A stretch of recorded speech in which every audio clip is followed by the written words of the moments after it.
అదేంటి, ప్రస్తుత జమ్మూ అండ్ కాశ్మీర్ ఇష్యూలో రక్తపాతానికి ఇన్ని యుద్ధాలకి కారకుడు, ఆ ప్రాబ్లం ఇప్పటికీ అలా ఉండడానికి కారకుడు నెహ్రూ.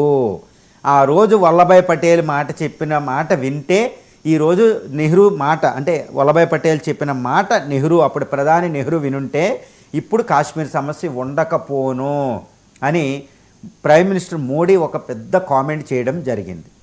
ఇందులో వాస్తవాలు ఎంత అంటే, కాంగ్రెస్ ఒక ఆర్గ్యుమెంట్ చేస్తుంది, కానీ కాంగ్రెస్ ఏమంటుంది, వాళ్ళిద్దరి మధ్య ఏకాభిప్రాయాలు ఉన్నాయి, చక్కగా ఉన్నాయి.